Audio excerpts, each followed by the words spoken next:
Alright, moving on with the design of my motor drive. This video is going to be about starting the review, the schematic review. So the idea is to go through every single component and check whether it's the right component for the job, whether it's connected properly, whether the pinout is correct and the footprint is correct. And it's important to go through every single component. So even though I have a lot of capacitors, they're 100 nanofarads, I still have to go through every single one of them, because sometimes there could be a capacitor that is placed with like the wrong voltage on a line that has a higher voltage, and sometimes there could be other things, like for example having not enough capacitors on a chip for the purpose of bypassing in this case, but it could be something else as well. So you really have to go through every single component. So for this job I have created a small Python script that has extracted this information from the schematic. I used let's see if I can pick it up here so I can show you what it looks like. So let's see. So I use the KiCad library utils, and I build on top of that. It's really simple script, nothing fancy. Just go through through the schematic, like open the schematic and then go through all the components, filter out things like power and power flags, and then just print out the reference, the name, manufacturer number, footprint, and data sheet of the component. And from there on we can just go and start looking at the remaining components here. Let's get started. Let's go with this C1. I think I left this one unchecked because I wanted to, because it had some issue there and I wanted to make it part of the video. So let's go here and find C1. Oops. Let's see. Fine. Yeah. No, come on. What is this? God damn it. Can I? Yeah. So I had the main KiCad window open, so when I pressed Control F, I got the footprint editor instead of using the search function. So I choose match whole word because I don't want to match like C10 or C101. So I just want to match C1. Okay, so C1 and C2, these are the load capacitances for this crystal. And to check whether this is the right capacitances, we have to open the datasheet of the crystal. And as I remember, I think this ended up being too small of a capacitance. Now let's open the datasheet for this crystal and see.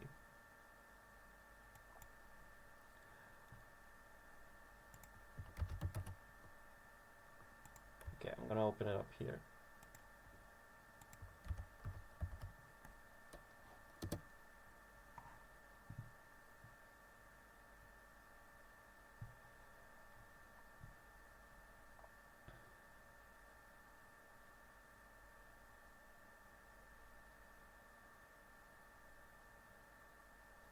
So the shunt capacitance is 0. That's kind of the capacitance of this that goes across the crystal, and load capacitance is the capacitance that goes to ground from either side of the crystal. And the way that this load capacitance works is it allows you to tune the precise frequency at which the crystal is oscillating. So this is the way this is given. This is kind of like the value that is given as recommended value, but then you have to actually measure the frequency at which your crystal is oscillating to be able to pick the right capacitance here, because the capacitance is going to depend on the capacitance of the traces as well. So anything that's part of this oscillator circuit is going to have an effect on the exact frequency at which it's oscillating. By fine-tuning this capacitance, you can fine-tune the frequency of the crystal and make sure that it's exactly 8 megahertz or 20 megahertz or 24 megahertz, whatever crystal you're using. So let's see here. Does it say anything more here? No.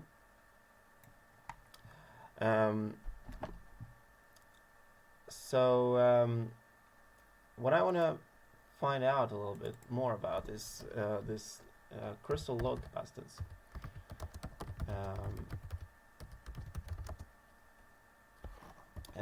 Let's see if we can find some calculator for this. It will be kind of fun. So choosing the right crystal and the caps. Yeah, so there is a formula here that let's see, that specifies sort of the how the C1 and C2 relate to the load capacitance. C1 and C2, this is the capacitors that we have here that are 10 picofarads here. So what we want to try to find out here is what values should we use for C1 and C2 in order to have this load capacitance at 18 picofarads.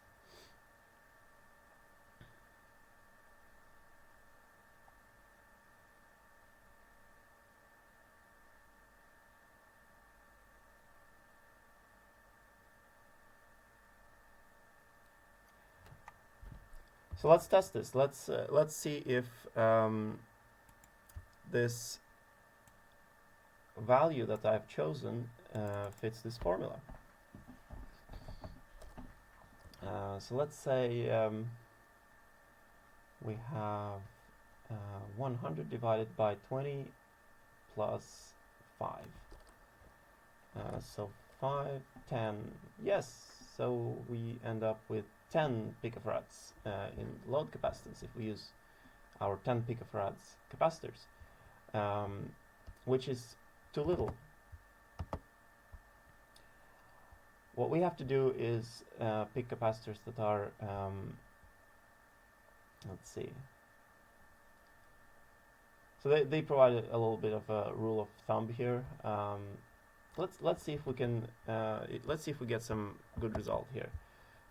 If we do like this, so if we pick a capacitor that is 36 picofarads minus 10, so 26 picofarads, that would be 26 times 26 divided by 52 minus 5, I suppose. Plus 5. Is it plus 5? Yes, plus 5. So plus 5. We get 18. It sounds reasonable. So 26 picofarads. So this capacitor should ideally be somewhere around 26 picofarads and not 10 picofarads. So this needs to change. This is not going to be a precise oscillator here. So I have to go, I'm going to go to Mauser, or actually I'm going to first check if I have anything in the library that has capacitance that's close to that. Let's see. So I got 10 picofarads, and I have 39 picofarads. That's 603, so yeah.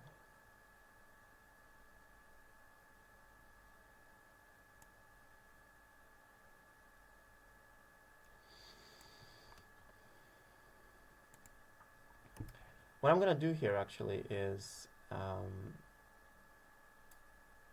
going to check first what other crystals we have here and what load capacitances they use.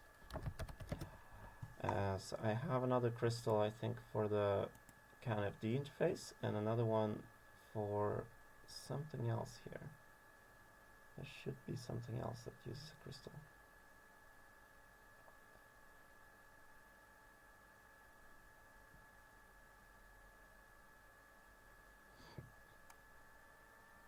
yeah, and the EtherCAT uses a crystal as well. So there are 3 crystals in this schematic, and preferably I want to use something that is pretty close, like the same. Ideally I want to use the same part, but it may not be possible if the difference is too high between the load capacitances. So I'm gonna just check this crystal. Let's see, no datasheet on this one. Interesting.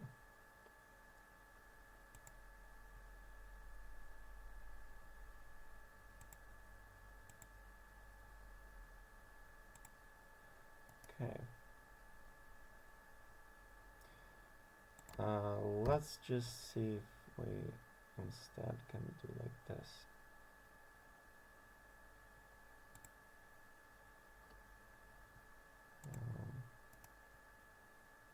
Okay.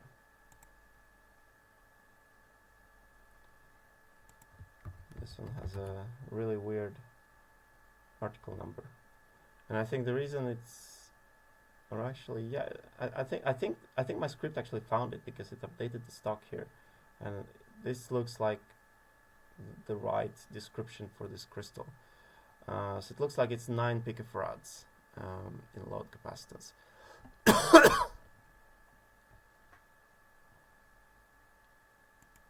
I'm gonna double check that.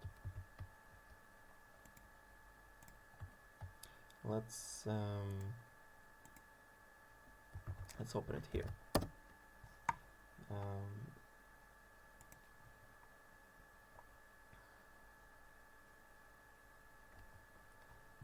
Was this the exact article number? Yes, 3225 20 megahertz. Yeah. And the data sheet says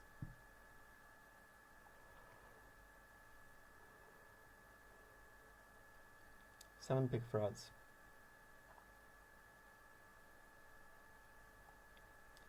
At least 7 picofarads.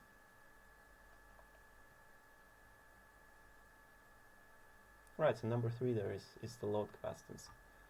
And in this case, the load capacitance is then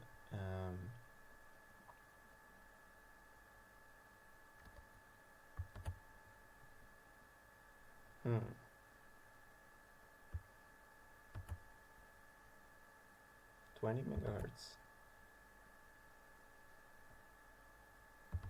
It's not named 20 megahertz. Okay.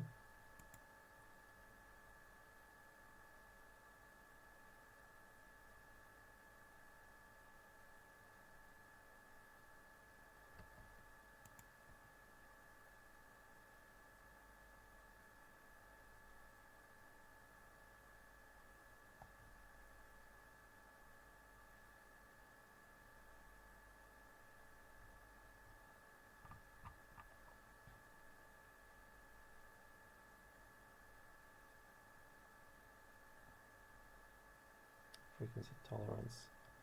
Okay, so this one has like F20G AC3, which doesn't really comply with the datasheet here. It doesn't look the same. It's not the same format of the name, and that happens sometimes. Like it's not always up to date information here. So it's sometimes the same datasheet is used for many different products, where things are just copy pasted without,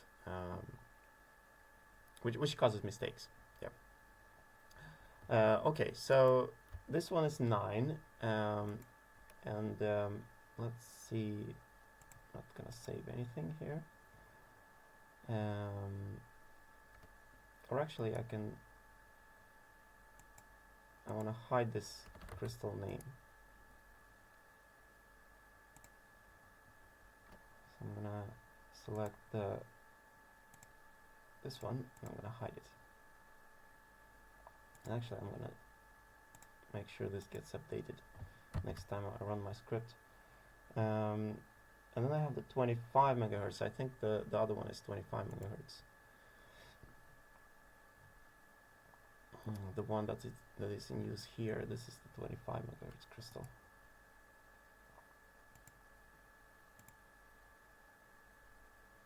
I'm gonna hide that. Let's see. Yeah, this one has a data sheet. But I'm gonna hide the name of this crystal actually. Make sure that one is hidden, and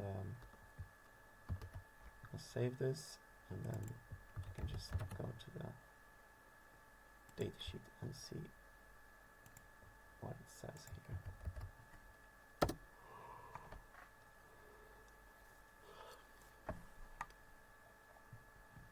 So if it's like 9 picofarads, then using a 10 picofarad capacitor is close enough.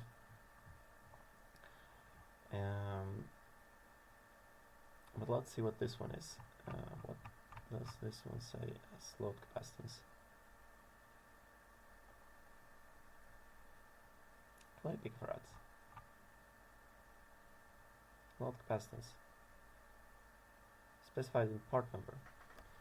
Okay.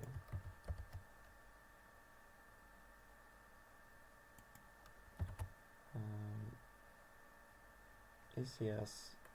Okay. Could this be 8 or 33? Where's the description of the part number? Here. Okay, so let's just paste this here. So we got ECS 250, that's 25 megahertz, and then 8 picofarads.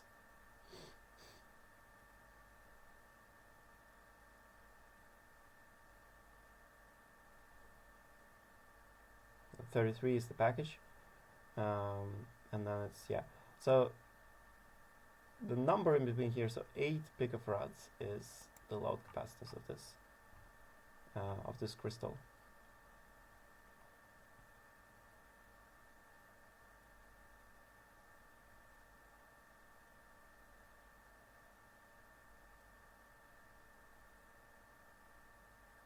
And this one kind of specifies like between 10 and 20 typical load capacitance.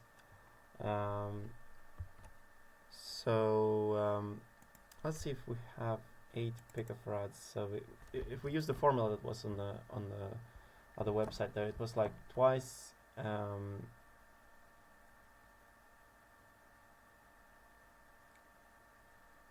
think it was like 16 minus 2. Let's see. So it'll be 16 minus around 10, so it'll be about 6. But we don't know the stray capacitance. So the stray capacitance is, we can only determine that experimentally when the board is done. At this point we can only kind of make an estimate of this stray capacitance. For an 8 picofarad crystal, I think using 10 picofarads is a good starting point. And then once the board is done, once the first revision is done, the capacitors can be adjusted experimentally while checking the exact frequency of the oscillator. For these ones we can use just 10 picofarad capacitors, but I want to check. I need to find a capacitor for the other crystal, which is not a 10 picofarad crystal. So, or maybe I can just find another crystal that has a 10 picofarads that can work with 10 picofarad capacitor. And has that as a specified sort of load capacitance. That would be another option actually, and that would allow using 6 capacitors which are of the same value, which is good. We generally want to avoid using different parts as much as possible. Okay, so this is going to be saved, and I'm going to close this one. And also I'm going to run my script here. So let's see. I'm going to run my script on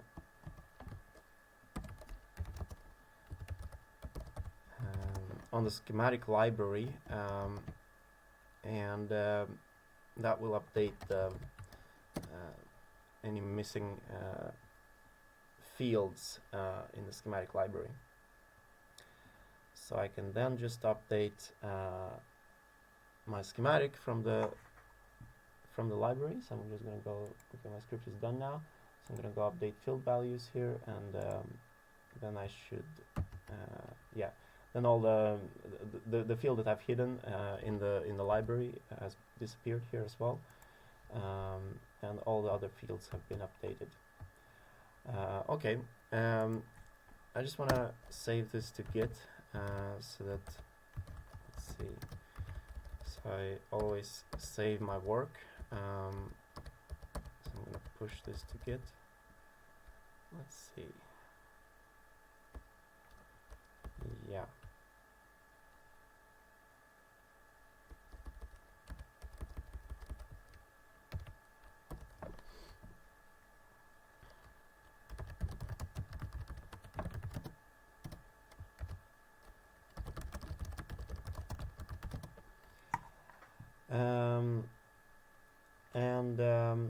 Let's find a crystal. Let's start with the same crystal.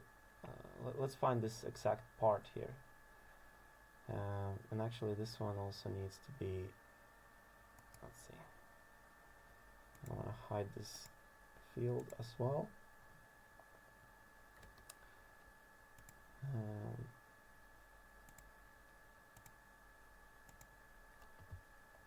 Like that.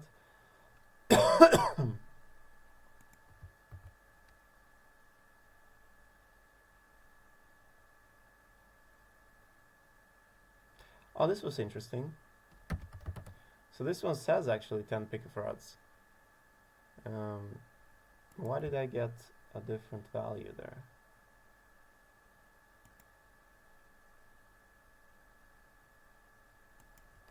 Let's see. So the datasheet I have here looks like this. So I'll open this datasheet, and this datasheet says 18 picofarads, and while in the description of the product it says 10 picofarads. So maybe it was correct after all. Maybe my initial schematic was correct after all, which is highly unlikely. Like that everything is correct from the first try. But no matter how attentive you are to every little detail, I think doing a review is invaluable. Like you always find something that can be done better. Okay, let's go to Mauser directly here and find this exact part and see what it says here. It's pretty clear that at least the okay, so there is a 10 picofarad and there is an 18 picofarad version. Okay, I see. Although this one is called like 10 picofarad anyway, and it looks like it has the same article number. Interesting. So it's quite possible that I got the datasheet for this one, and it's quite possible that this was actually wrong. That this entry in the database was actually wrong. So they removed it and put this one in, which is 10 picofarads. So actually this seems to be the right, let's see what the datasheet says. This was the same datasheet, but then there is, okay, right. Then there is different options here, so let's see what the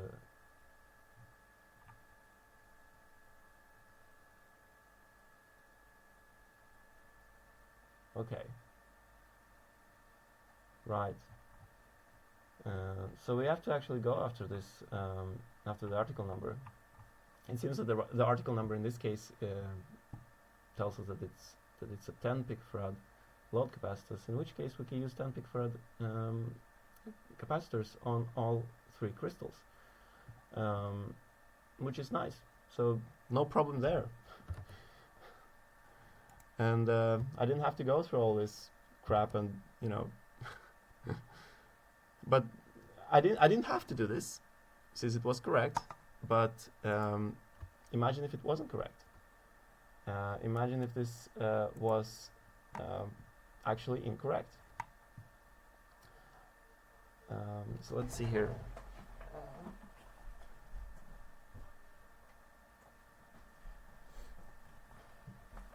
So I'm just going to double check this capacitor and make sure that it's the right footprint and the right size of the part,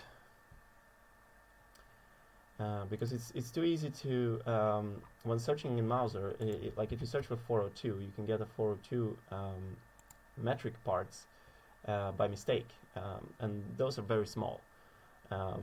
So we want to make sure that it's 402 in inches and not in millimeters. So this one is 402. It's 50 volts, 10 picofarads. Everything looks pretty good here. Nothing strange here, not that I can see at least. So I'm going to mark this as green, and I'm going to go to C120. Let's move on. So I'm going to leave this at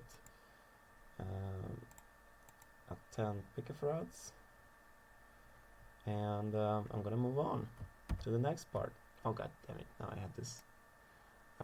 I have the KiCad window, the main KiCad window open, and if I press Ctrl F there, I get this footprint editor, which is not intended. I have to have this window selected, and then I have to press Ctrl F, and I'm going to find C120. Now C120 is for this EEPROM here. That's looking good, but we could make this a bit better by just moving this out here. This is a bit ridiculous to make it like that.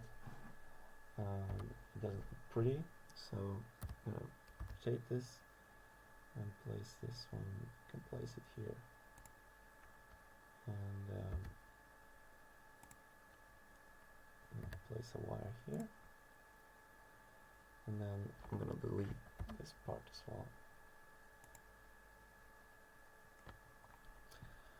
Okay,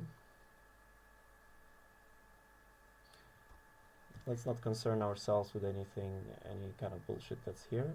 We just concern ourselves with this capacitor, and we move on. Okay.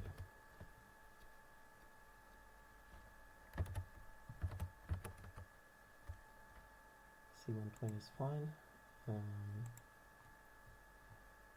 C121.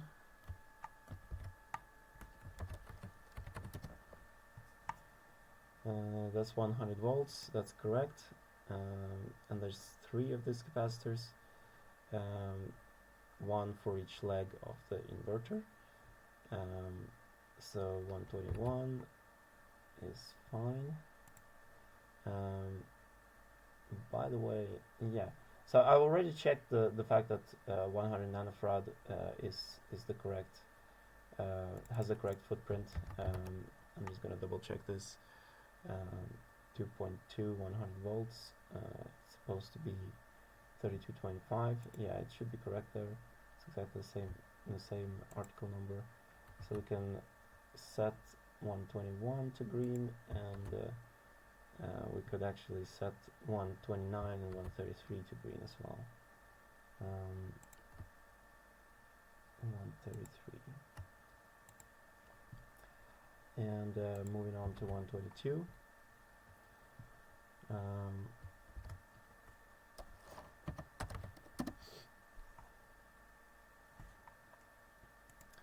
And this looks correct. 122, 130, 134. 130, 134. I can make them green. Then C123.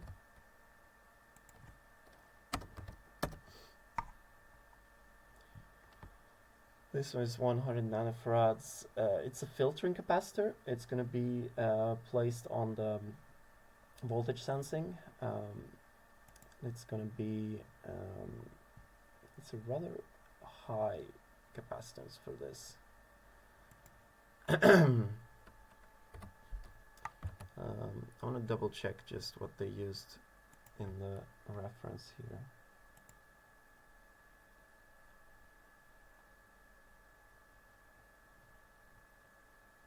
Yeah, they use 100 nanoFarads. And I think when I simulated this, I think I actually found out that it was kind of appropriate for removing minor noise and while letting through the relevant voltage signal. So this is going to be like kind of this is actually not needed when we are sampling at high speeds, but I'm going to still leave it on this schematic just to have the ability to desolder it if I choose not to use it.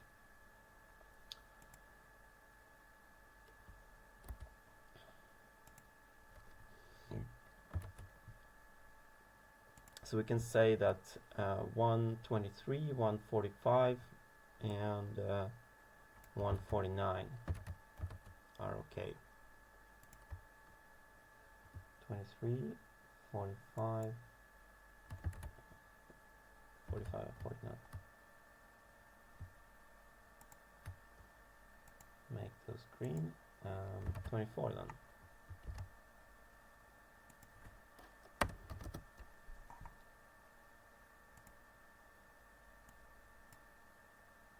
Right, that's the next leg, the second motor controller.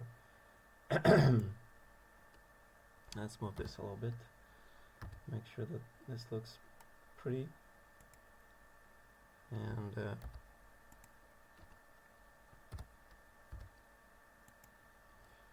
yeah, it's probably the same thing here.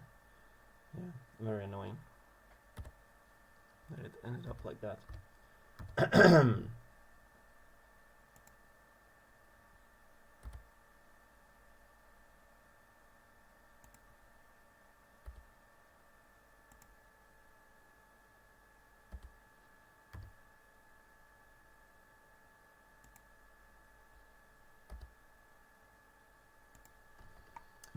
Okay, so 24, 46, 150. 46 and 150, those are okay, we can mark them green. 125.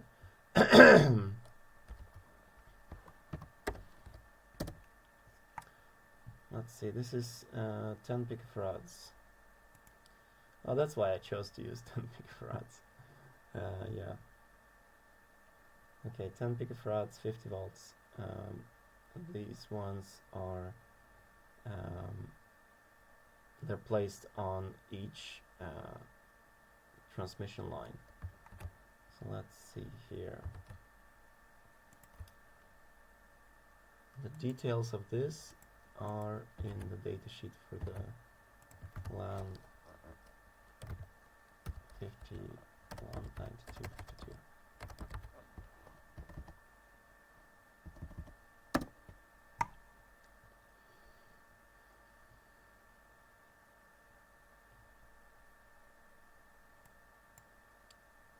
Or actually,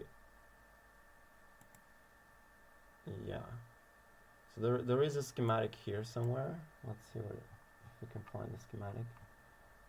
But I used, as reference, I've used a simple reference board schematic.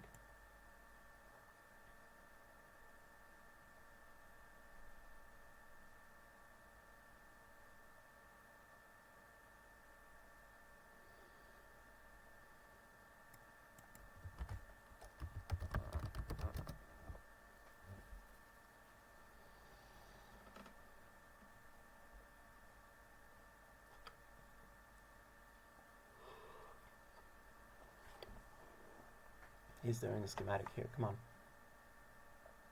Show me the schematic. Yeah, I got a bit of schematic there, but not very Good schematic.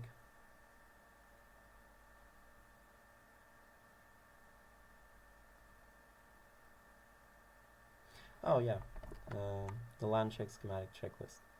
I'm gonna need that.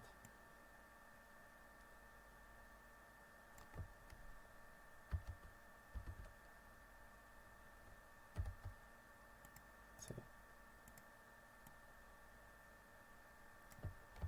Gonna need that for later. Come on.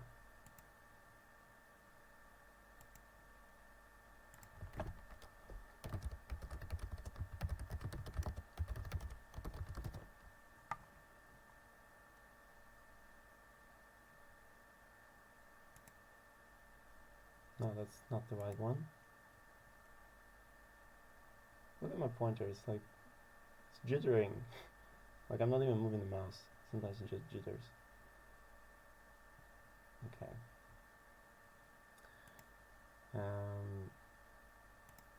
I'm gonna open up the reference 492 data sheet. I think this one is the simplest one that I could find.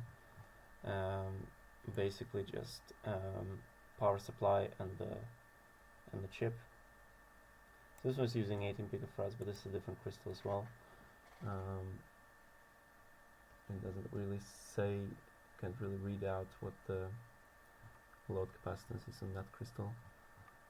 But looking here, so yeah, there are 10 picofarads, 50 volts, and they are all connected to ground. And they go from each transmission line, and these capacitors are optional for EMI purposes and are not populated on the evaluation board. Yeah, well, it's good to have something that helps EMI. So we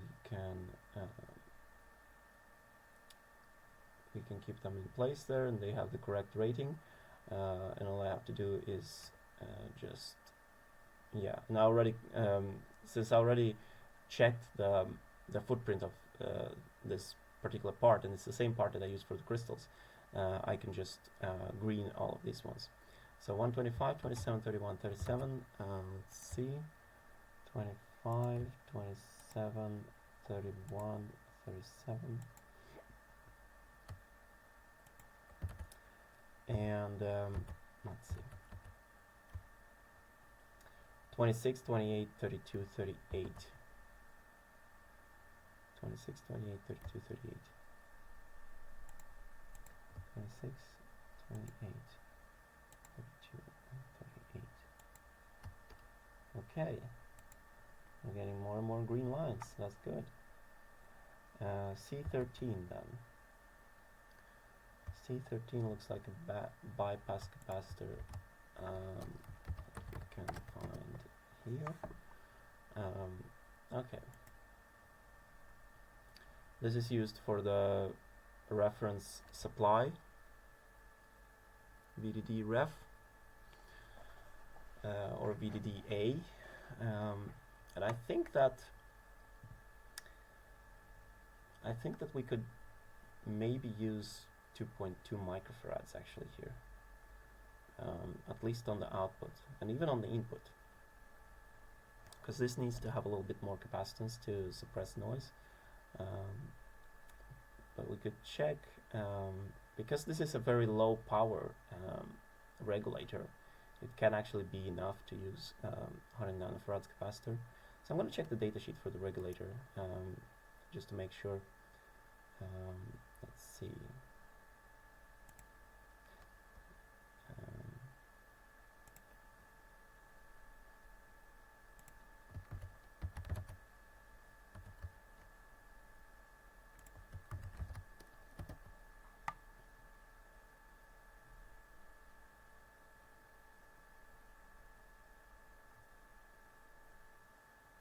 Yeah, they use a C-in of 100 nanofarads.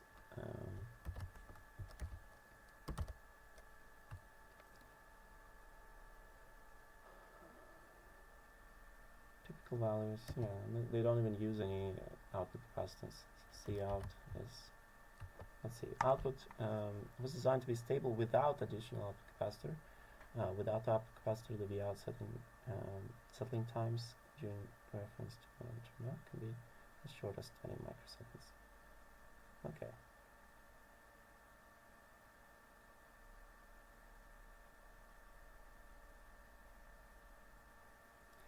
Yeah, our current is not going to change very much because this is going to be just used as a reference.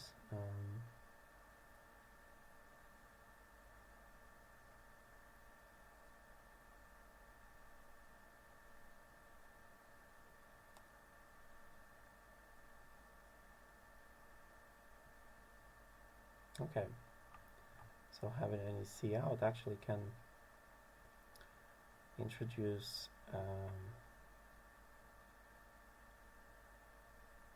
right, it will introduce some ringing here. So maybe we can just remove it.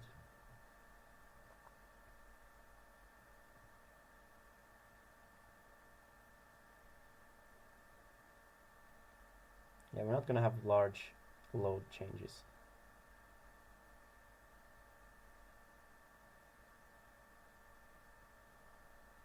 So input voltage, there's a little bit of overshoot there,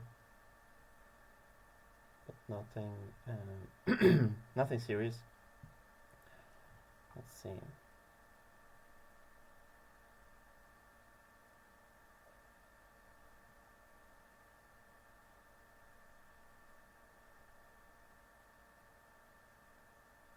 Okay, so the maximum value is not guaranteed.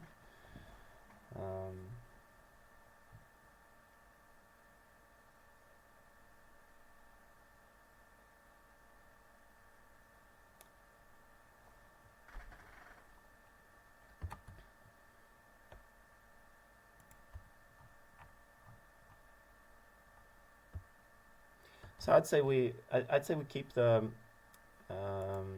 output.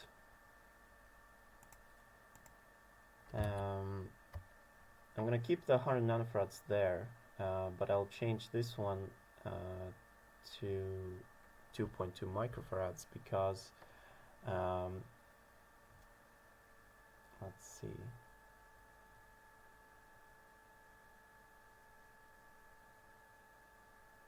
Yeah, just to make sure that this is stable when if any changes occur here, and to add a little bit more capacitance so that this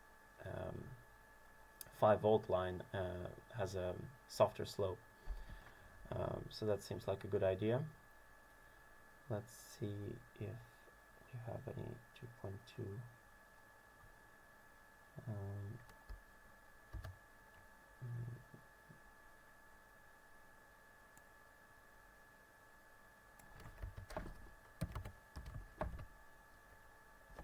Is that part validate? No? Come on.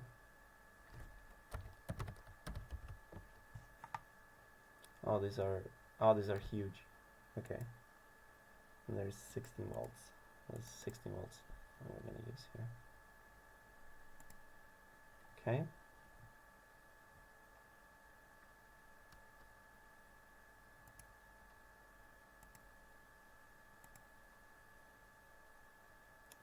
But then I have to also check this to make sure it's the right part. If I'm going to green that line.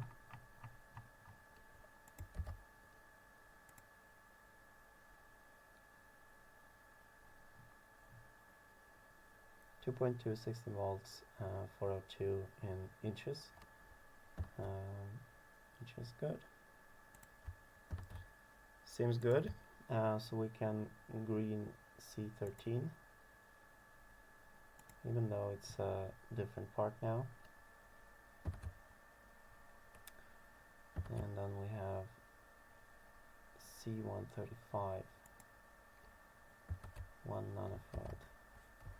C135. This one is used for current sensing. This comes directly from the reference schematic here.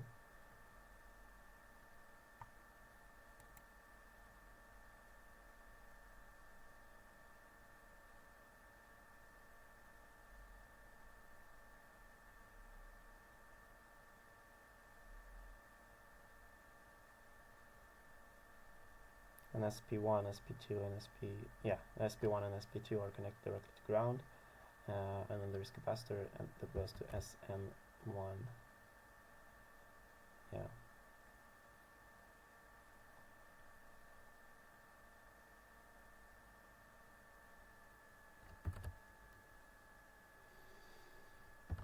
One nanofarad, 100 volts.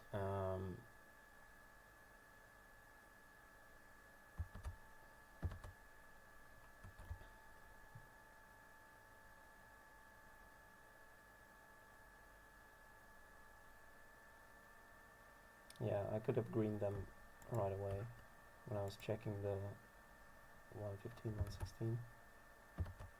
Let's see. So 115 and 135 and 136. Let's see here. So the 136 is probably down here. Yeah, 116, 136. Okay, so these ones were fine. 139 then.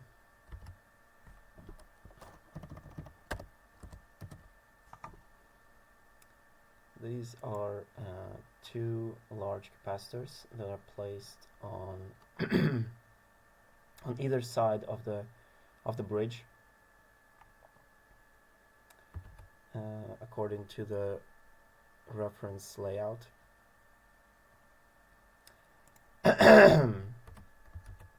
Okay, let's go back to the let's just copy this directly and double check with Mauser.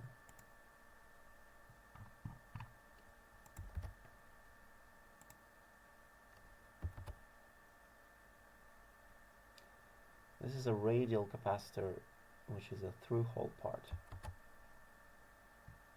Okay. 63 volts, that's fine.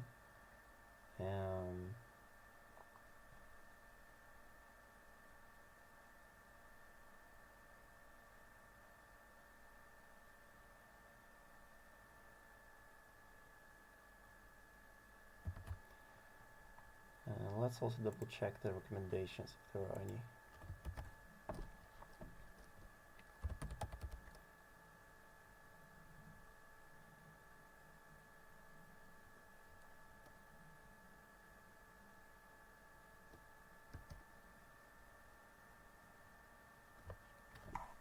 Okay.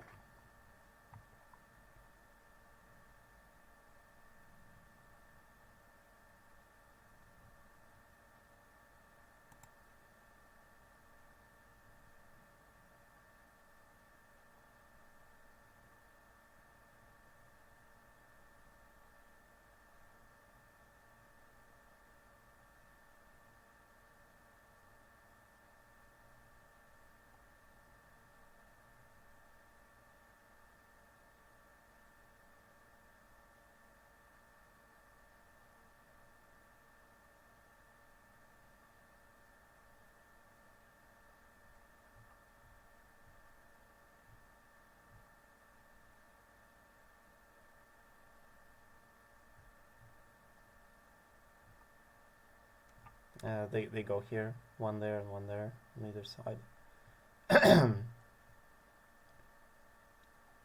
And you have the PVDD running underneath and just coming through vias here and just connecting. Although this would be a bit different in terms of layout, because I'm using a part that has two MOSFETs in one. But this seems fine. I'm going to keep it at the specified values, but I just want to double check the size of this capacitor, so I can check the footprint as well.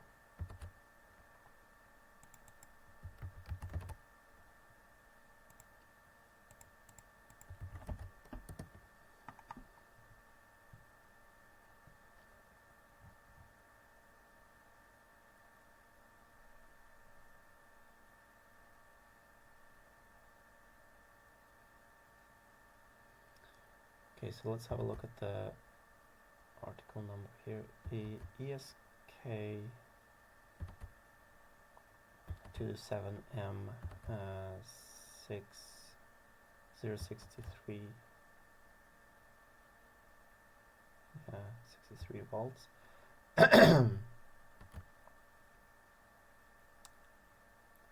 AH2AA. So that'll be H2.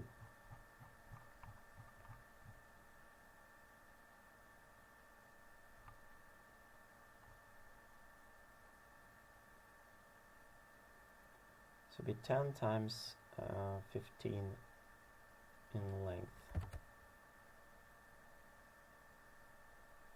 10 times 15 through hole.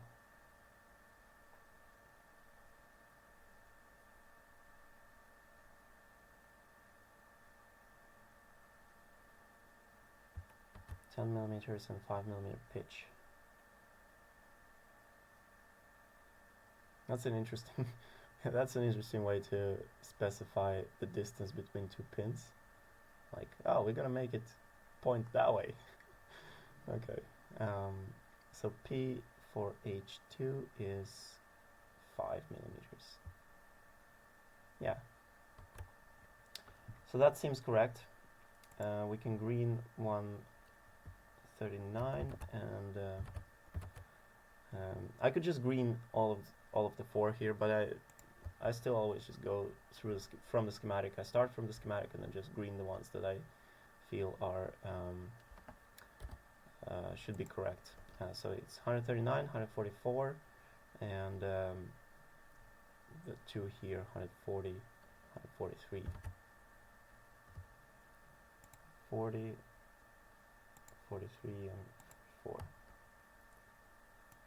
And next one on the list is the 10 picofarads C14.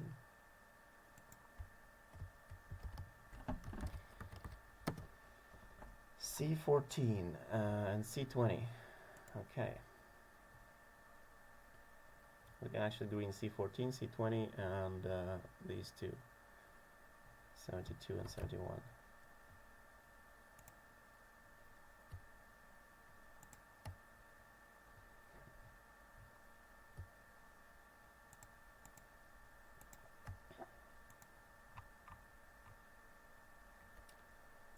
Cool. 41 and 42, 141 and 142.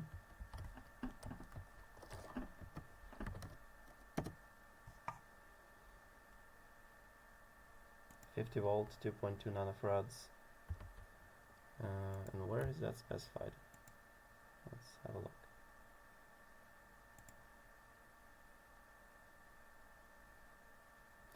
Did I?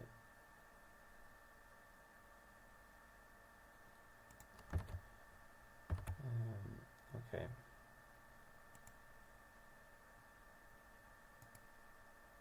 Yeah, there it was.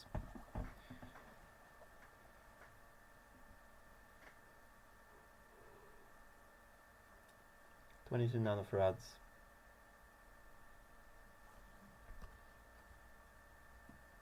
.50 volt, 10%.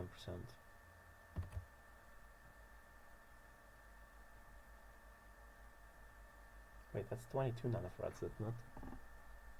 Yeah, that's 22 nanofarads, not 2.2 nanofarads.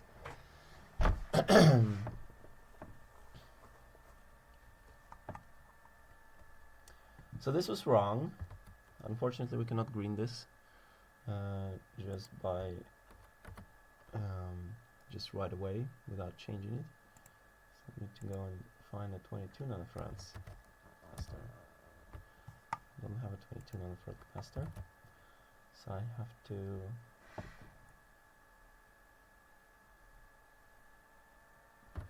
to find one.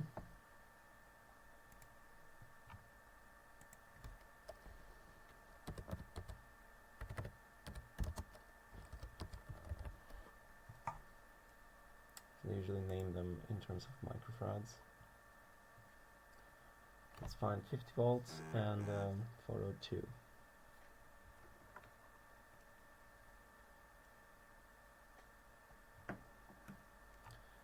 And obviously I don't need anything that's through hole here.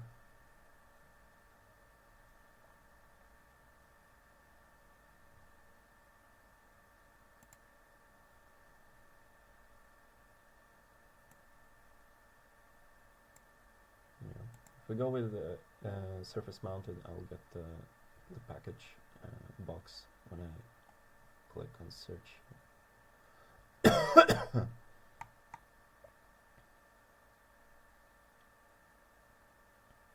Really?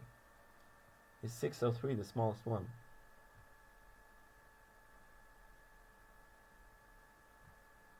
Oh wait, this is something wrong. Yeah, this is wrong.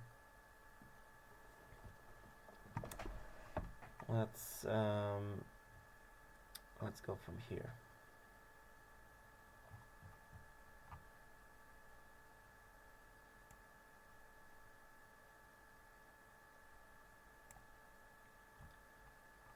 Zero 0.022 there, and 50 volts, and 4.2. Let's see what we find now.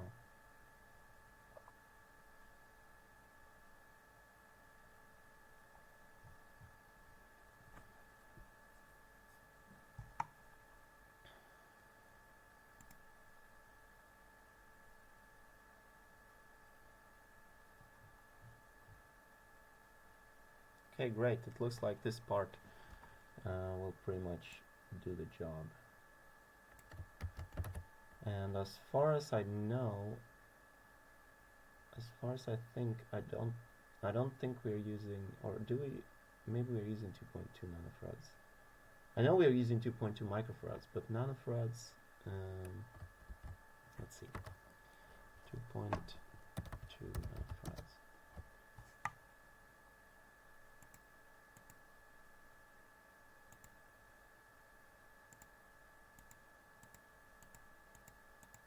Yeah, that's pretty much the only places we're using those in. So what I could do,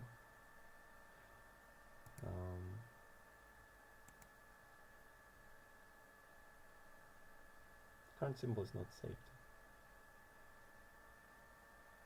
What did I change to the symbol?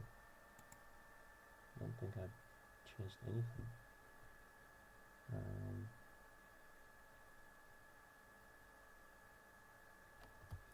Yeah, I think I just copied something from here, like the article number most probably. I have to update my changes to the KiCad code. I started this little pane here, where the idea was to make it kind of usable for like picking footprints and picking models and stuff, but I never actually finished it because I had to actually get some work done. So this is highly unfinished little pane, which just shows all the fields, makes them more easily accessible. But it could use some improvements.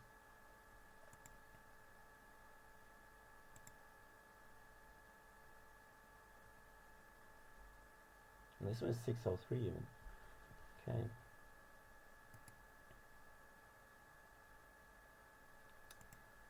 Let's take this one.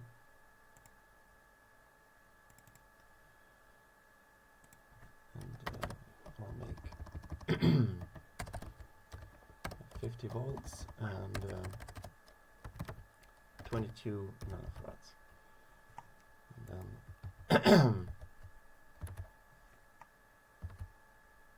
I'll use that part, and I'll remove that one. I'll change the text.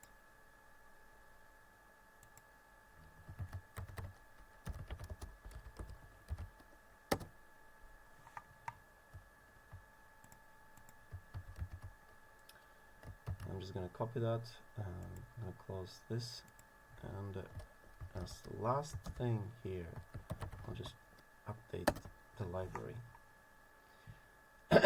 And I'll just go through each one of these and change the capacitor to the one that I just created.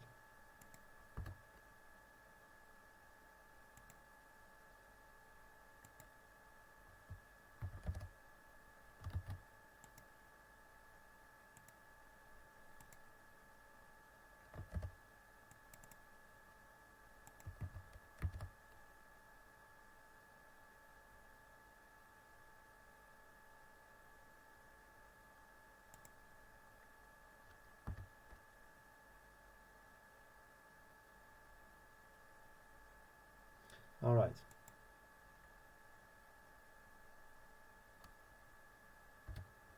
Yeah, so we need to also make sure that all the fields get updated. Let's actually make a field update here. And then check this, and we get all the updated fields. 402, and let's see.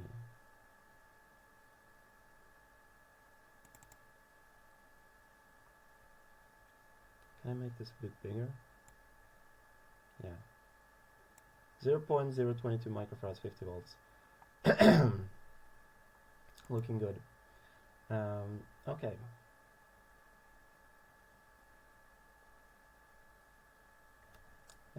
I think that was just 41 and 42. So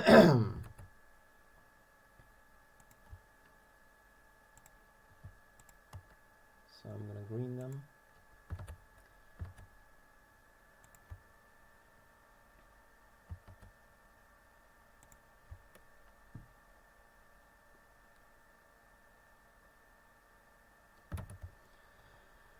Okay, moving on to the next.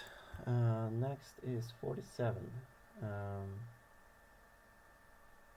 2.2 microfarads.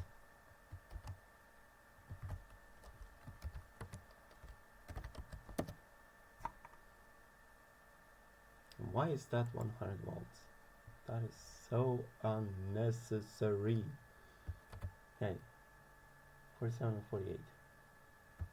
Like using 1210 capacitors for this. This is incredible. Absolutely necessary. So 2.2 microfarads, 16 volts is the one that I wanted to use.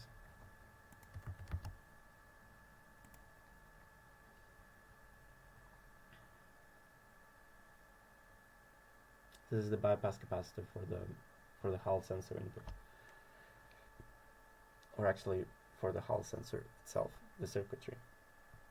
Okay, I'm gonna have to move this reference there and just move it a little bit apart. Okay, so we can green 147 and we can go to 148.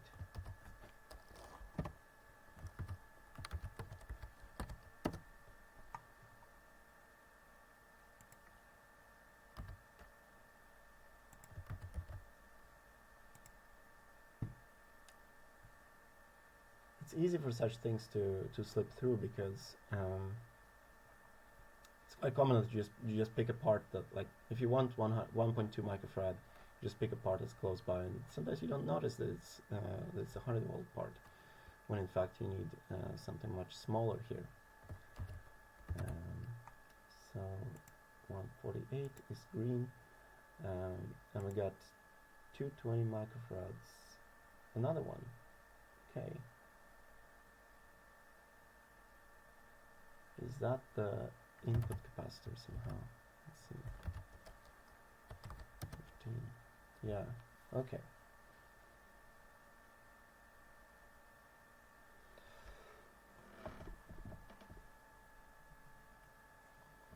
So this one is actually our input capacitor, which is placed behind the diode here, and it makes sure that when there is high ripple on the motor lines, then the electronics here is not going to suffer from that, given that this capacitor is able to provide more than enough power to power this regulator during the the short time period ripples here, especially when the brake is engaged. So it's very good to have that capacitor there. Now this one was fine. I can read that one directly. Moving on to 151.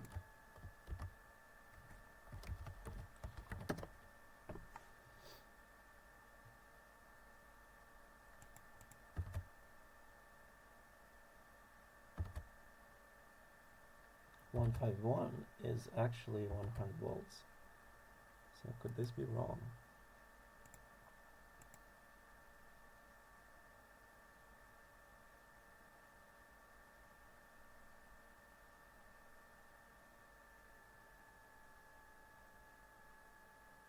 Interesting.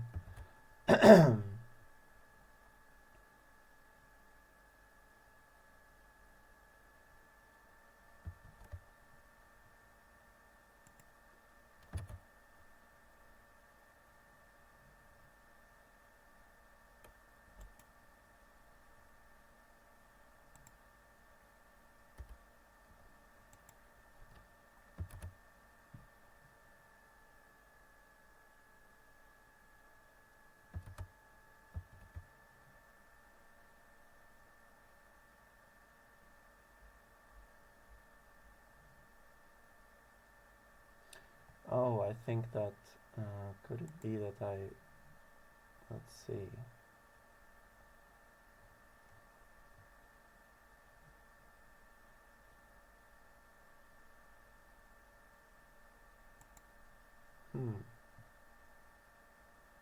That's interesting. I wonder why that happened. I'm gonna do like this. I'm gonna dump this review CSV again, and I'll just see if maybe this is a little bit older information here.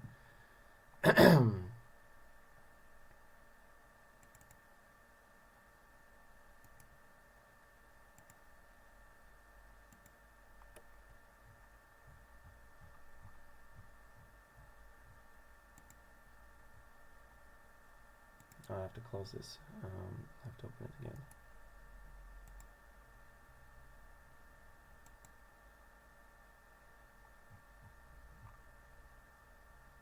Yeah. So here we have updated 151. Yeah. 150 is 603 though.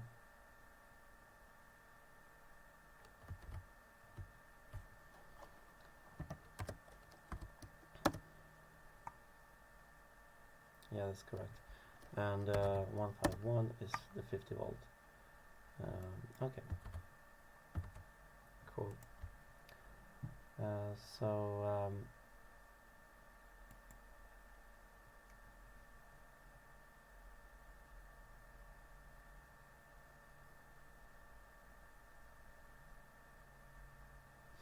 Okay, this is interesting. What is going on here?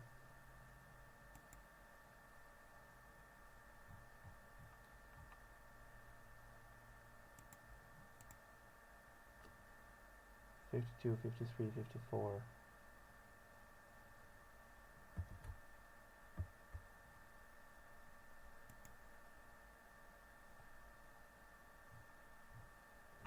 Okay, this is way too old. So I'm gonna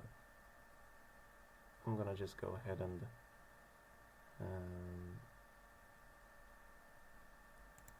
I'm gonna copy this one. Like everything that goes here. I think that I've added a little bit more to the schematic after. Yeah, it's probably the stuff that I was working on when I went over the block diagram. So let's see, we can go here, and then yes, and C20 is fine. Let's see.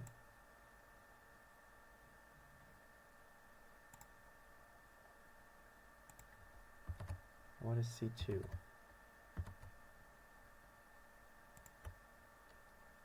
Okay, I'm gonna green the 151. And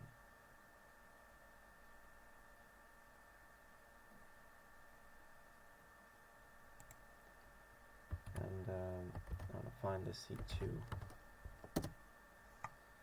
Yeah, that's that capacitor.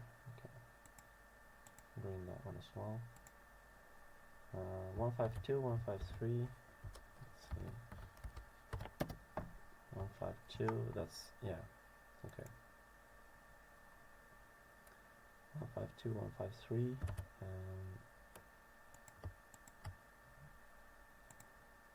And 54, 155. 4 and 5. Yeah.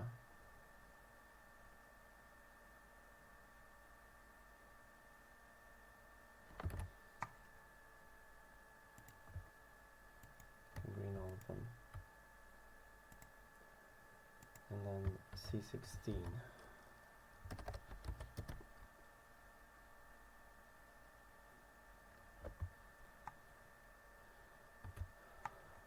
That one is fine.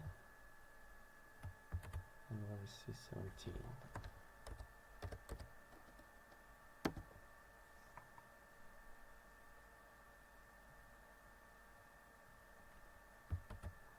That one's fine as well. C18. This odd schematic.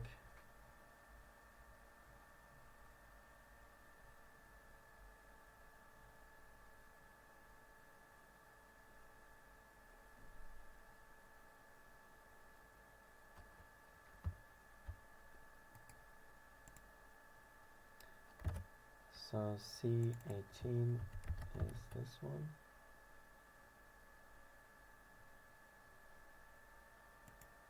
Let's double check.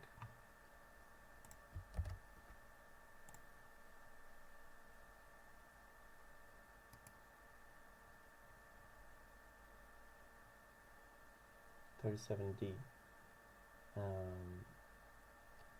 27 nanofarads, 16 volts, 402. Green that one. And then we have 51 picofarads.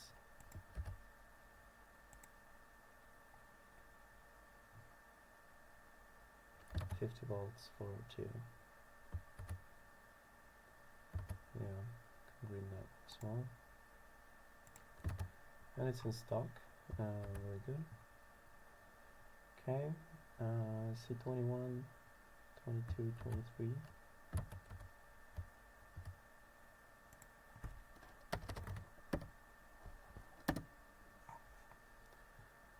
C21, it's good. 22.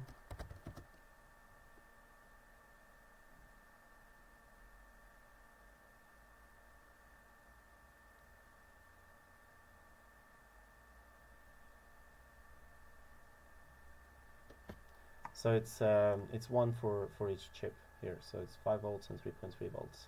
So they kind of bypass each transceiver here. So that's fine. 22, 23, 24.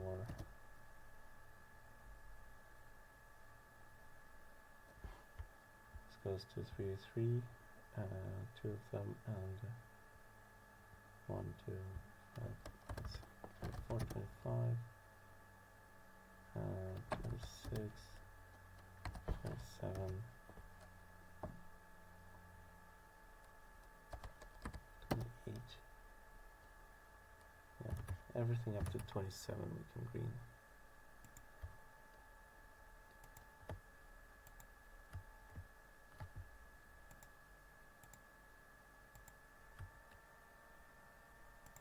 Um, 28, 29.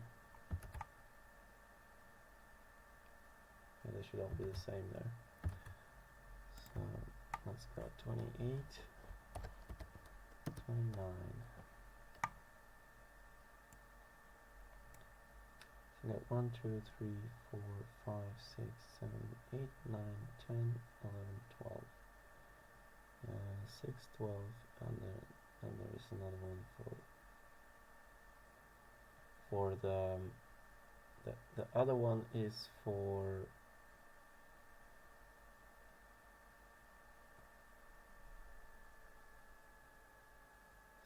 three MCU for VBAT. No, actually VBAT has its own. Interesting. I wonder which one that is for. C50. Okay. Let's green all of these.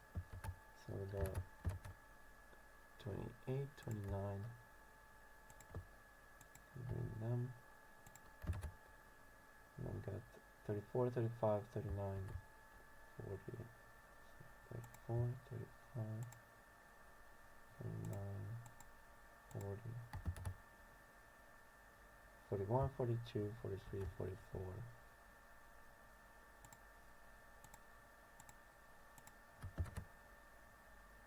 47, 48.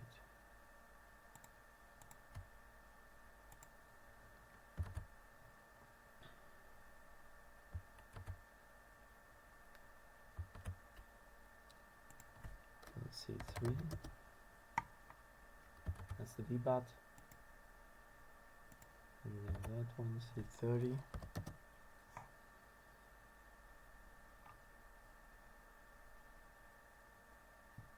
Shit. Okay.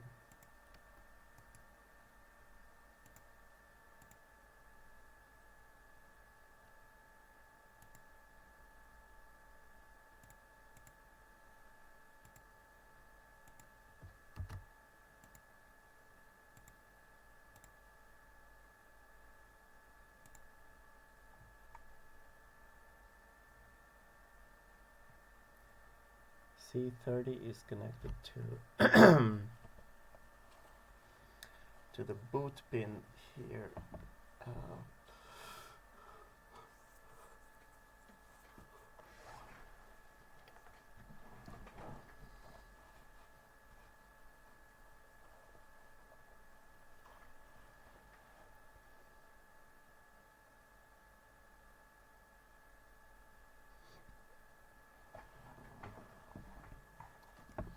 We have to check if C30 has the right voltage rating here. It's 54, 360. I think I checked that before, but I'm going to check this again. TBS 54, 360.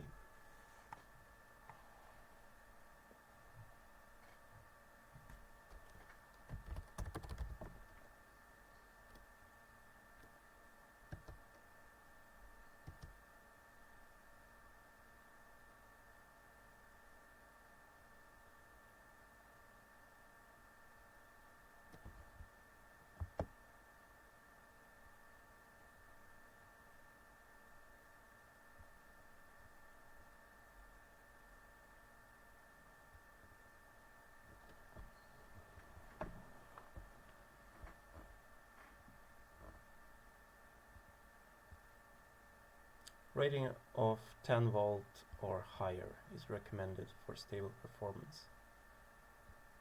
Okay.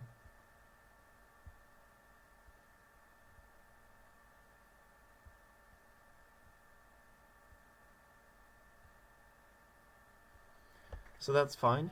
We can green this one. C30 and C31.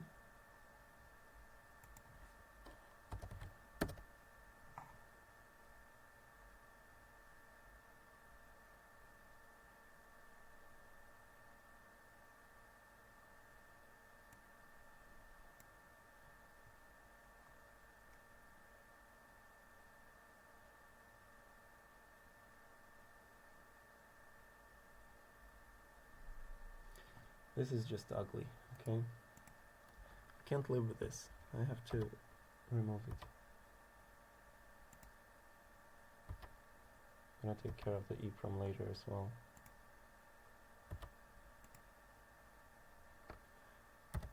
move this one.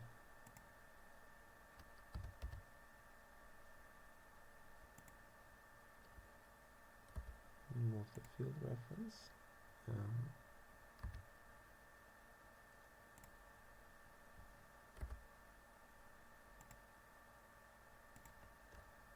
And then just like this. Just like that. Awesome. Okay, we can green C31, 32 and 33. Let's see. 32 goes into LCD. Yeah.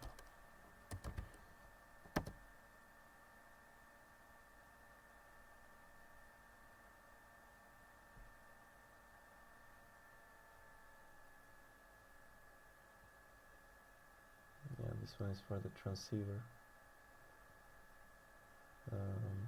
Okay, but 32, do we really need the 32? This is completely unnecessary.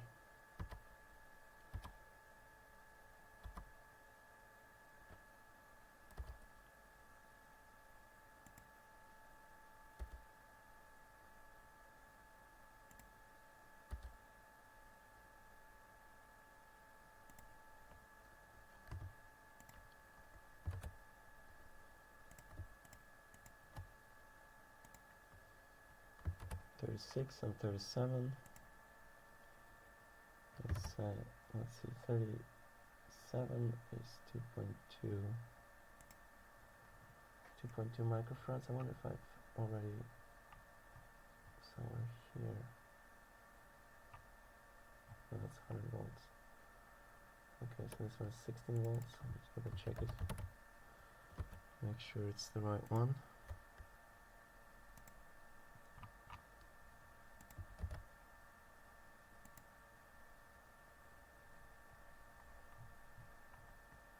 .2 microfarad, 16 volts, 402. Seems fine.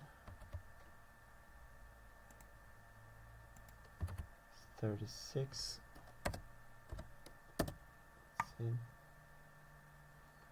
This one is for the op-amp chip. All of these are part of the same op-amp. So 36 is fine.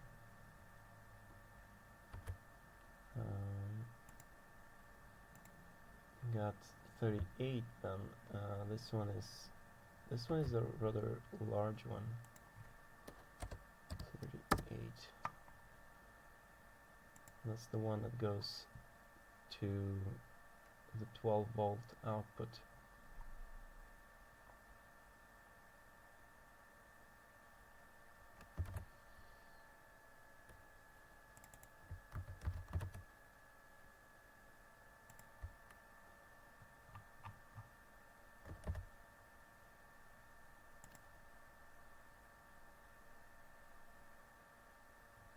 .3 times 5.7, 100 microfarads, 25 volts, 6357, 6357 electrolytic. Yeah. Okay.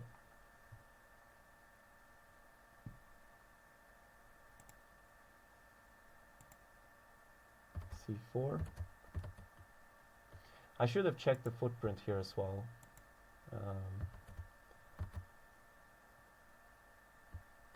Might as well do it.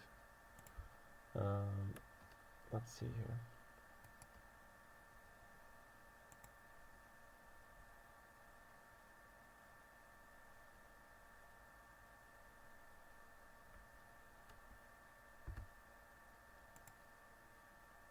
It's pin 1. Let's open up the data sheet of this one.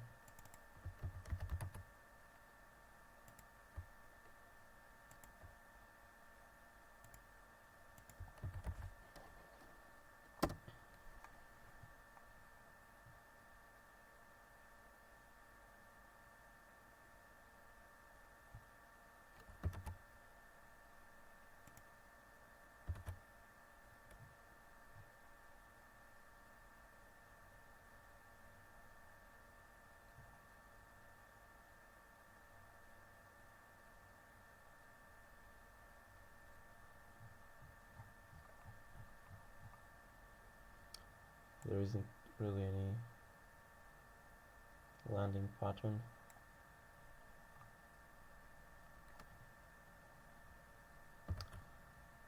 But we know the size of the footprints. We can double check that.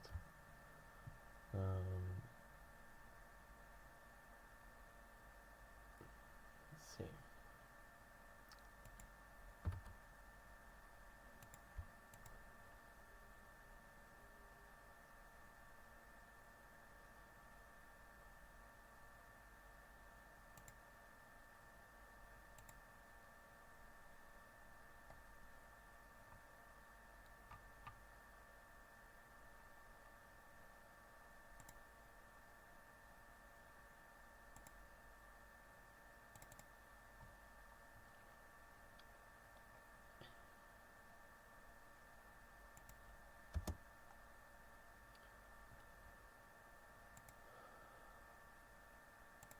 I'm going to use the measuring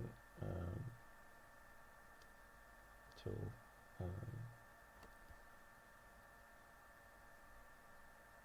Just to make it more illustrative. So 1.91, that's P, 6.3, P is 2. Yeah. So that looks good. And then the pins themselves, or let's look at the C. So it's 7.2. So how much we have here? It's more than 7.2. It's 9, 7.2, somewhere like that maybe. So the pins are probably going to end somewhere there. Yeah, pretty much like that. That's looking good. And the plus is on pin number 1, so that's fine too. This footprint is fine. We can green the part for C4 and move on to C45. Or actually, I'm just going to move this one. Let's see.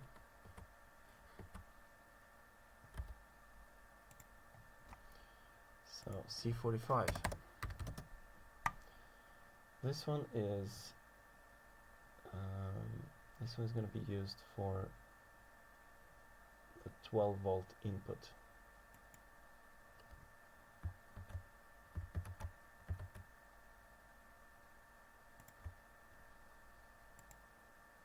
So it's a 35 volt 603.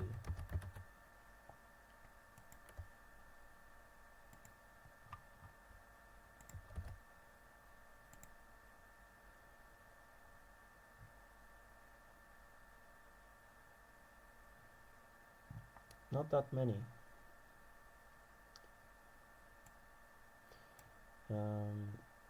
Quite possible we could actually use some different part here. If I just pick like 10 microfarads and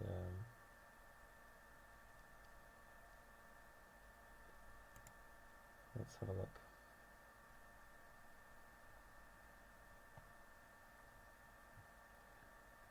There are actually 402, and I want to check, I have to check the voltage as well. So 25 volts here would actually work fine. So we can go at least, let's set the voltage from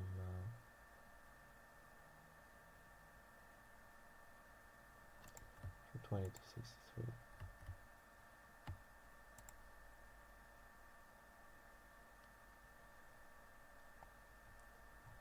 Then we only have 603, but we could have something that's more widely available.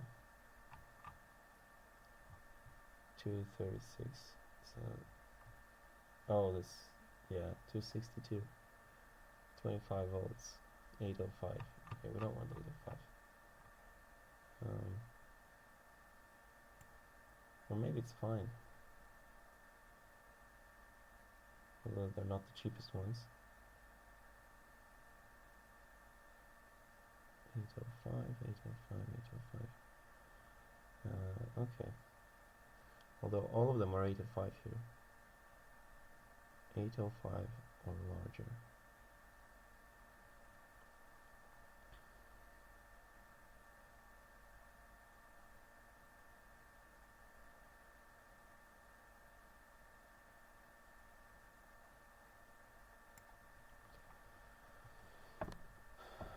This one seems to be just fine.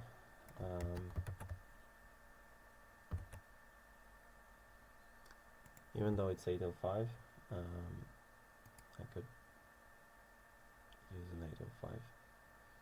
It's easier to come by. It would need to be 603. Let's see, do we have any 805 capacitors? No. Duplicate symbol. And we go to let's set this to 805, and this one is 25 volts, and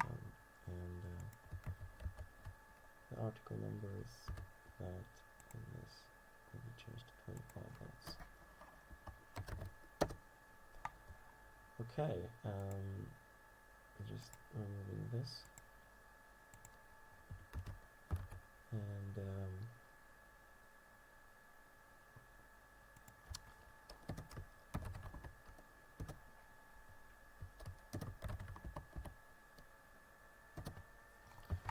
update the library, and then I will replace this component.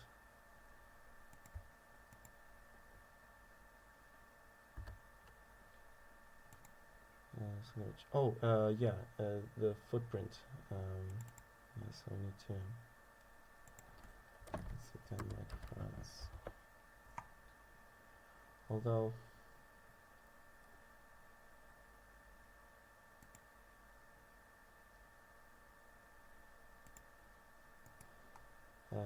I think I'm actually gonna use a little bit different approach here. I'm gonna still make sure that this one has the right footprint, but then I'm gonna use a different capacitor. I think I can use multiple. Let's see. 805. Yep. So, because this doesn't really need to have this capacitor in at all.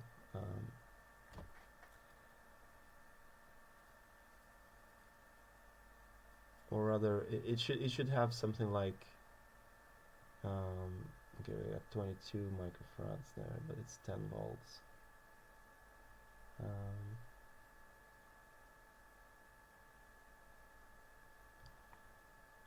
It can very well be one of the 2.2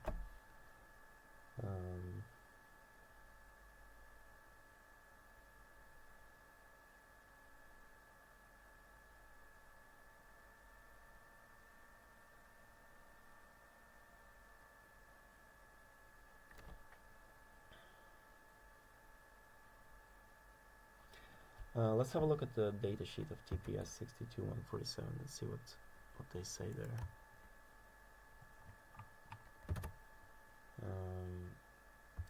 RGXR.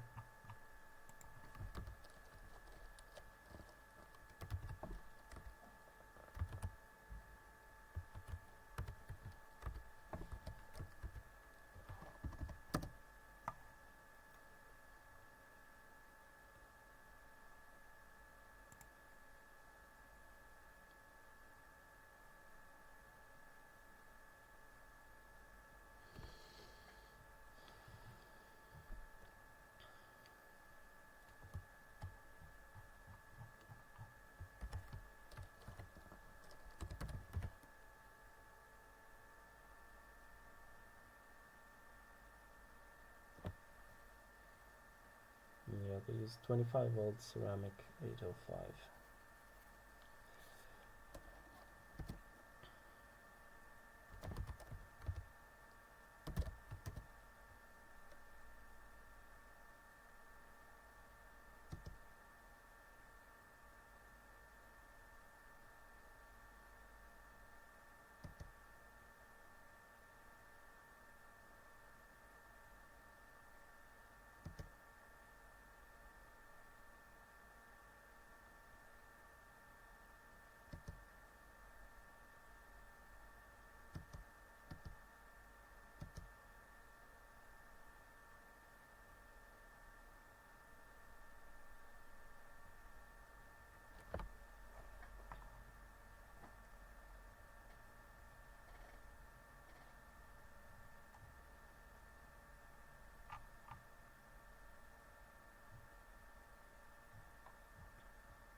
not much information there, but it's kind of like it's good to have something a little bit higher there, because this is still kind of a high current regulator, so it's going to draw current, but how big this would be, it's entirely dependent on what other capacitors I use somewhere else.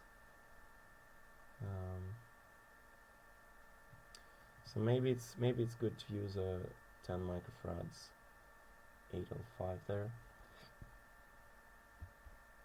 because I could place 2.2 microfarads, multiple of them, but I think it's going to be it's going to add to the cost.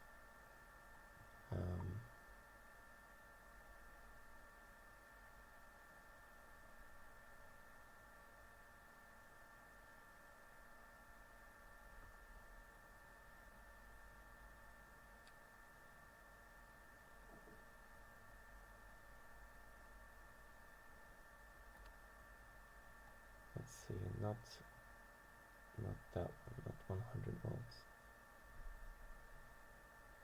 Can use this one maybe. Yeah. Okay, that was 16 volts. Yeah, it seems that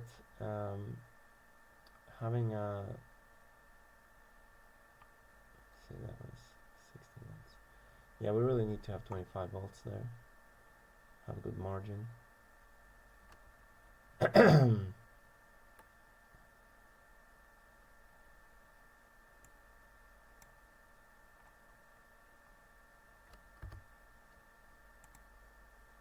So let's change this one to 10 microfarads. I've got a lot of these capacitors, like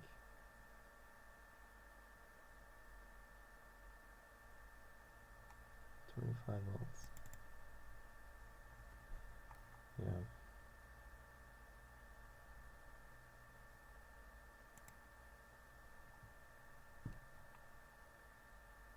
I really don't like this capacitor. I don't like the fact that this is the only capacitor. And it's a bypass capacitor, and it's still the only capacitor. Can we not use something else here? Damn it.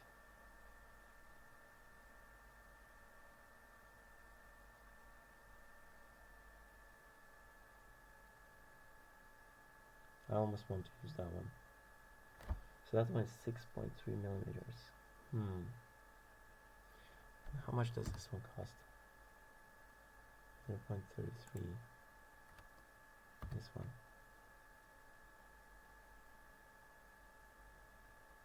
Yeah, this one is not updated in terms of, let's see, get fill values. Yeah, this one's a little cheaper. And yet this one is also just the only capacitor here. But if let's see here. What is the price of this 25? Let's see. What is the price in bulk?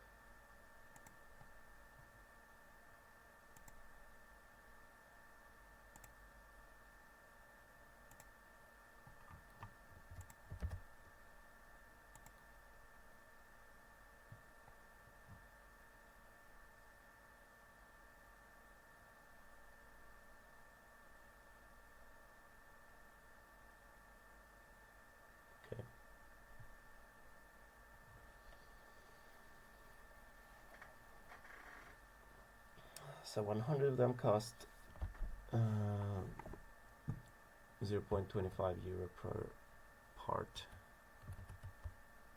Yeah.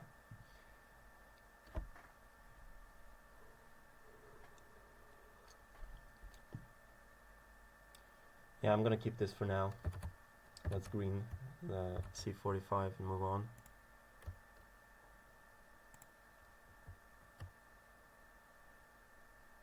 Actually, let's yellow it. Maybe I can go back to that later. Got 22 microfarads, but that's 10 volts.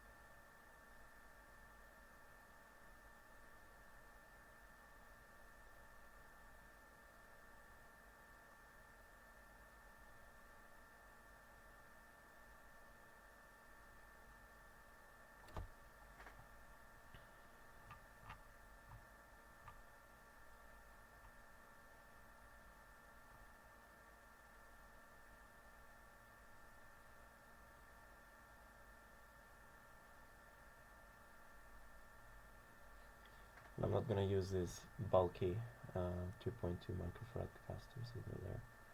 Okay, C46, moving on. Let's move this one down. So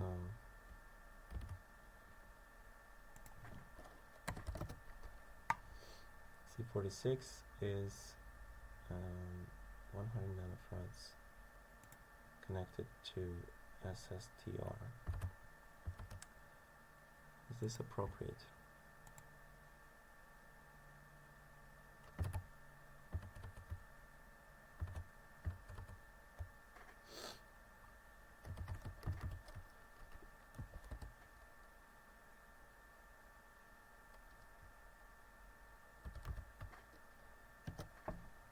It says soft start.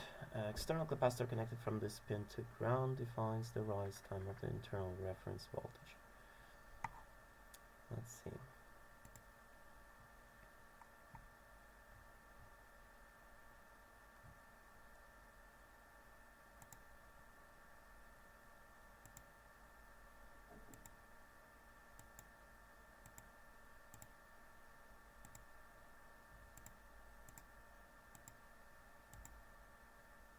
Oh, where's the ramp time?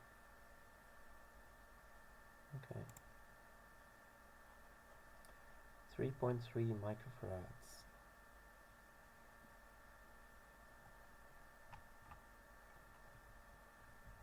That's parameter measurement. Let's see if there is... Now this 3.3 nanofarads, it says there. Oh, another mistake in the datasheet.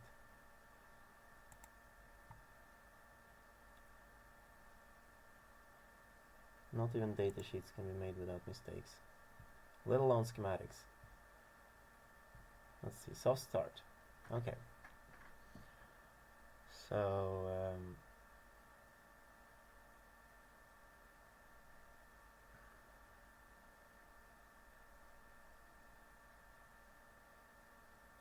150 microseconds if left unconnected.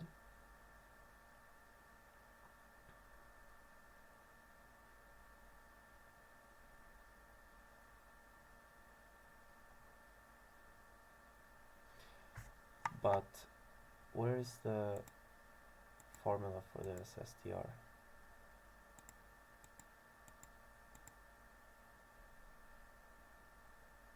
Right, cool.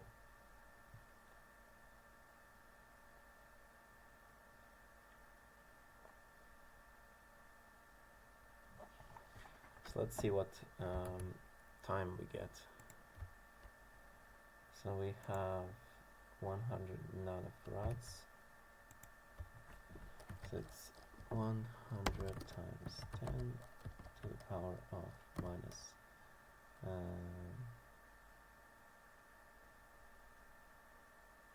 9.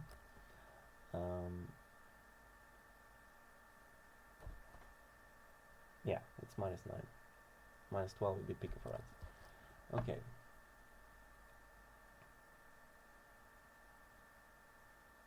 Divided by 2.5 times 10 to the power of minus 6 divided by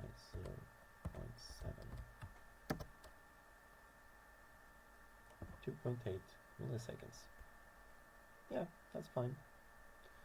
I think it was like, I remember the LDO that I looked at for the reference, it had like a division of 10 microseconds.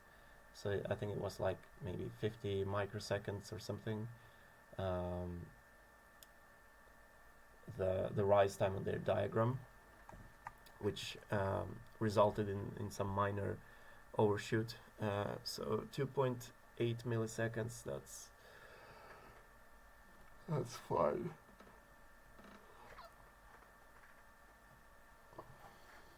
And I'm not going to use any capacitor for this pin that's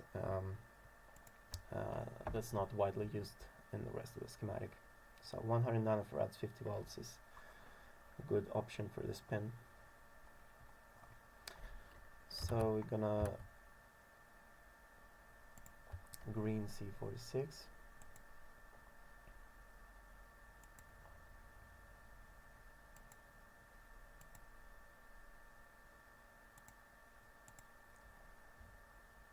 Moving on to C49.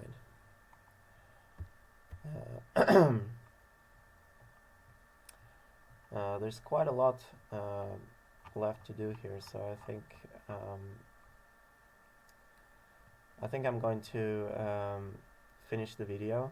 I'm just going to do C49 and then I'm going to finish this video and continue in the next video. Let's see.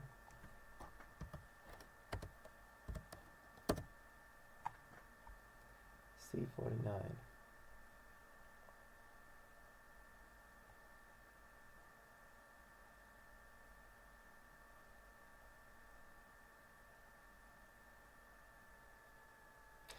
Let's remove these two, 49 and 51. Or actually, we make this 49. Replace it with. I'm going to replace it with the 10 microfarad capacitor,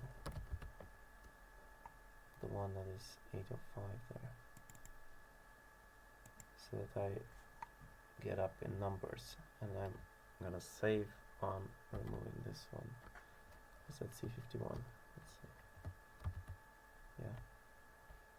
So I'm going to remove that one. That's pretty good. Okay. I don't think I can move it like that.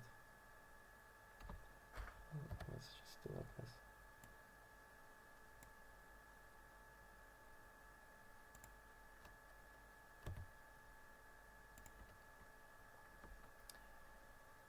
Great.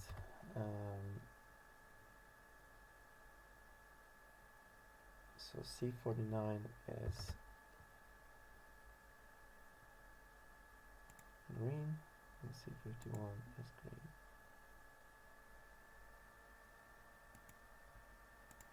Great. So that's how I can lower the price on the 10 microfarad capacitor. I think let's see how much this one costs. This 271 and this one. Maybe it's not a good idea. No, this one is actually very cheap. Oh wait, no, this is wrong. I have to do like this. Update the fields because I changed this part, so I have to update the fields. Yeah, 262 and this one like 271. So it's actually cheaper to use 10 microfarads here because it's an 805 part. It's cheaper, and since now I have two places where I use them, I can easily come up in numbers for this one. Let's just see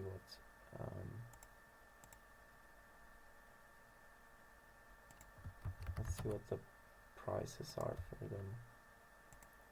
I wonder if it's if there is a break at 10 units, which would make it quite easy to, yeah. So at 10 units I already get a better price on them. So this is nice. This is a good change. Okay, I'm gonna stop this video on this, and I'm gonna continue in the next video.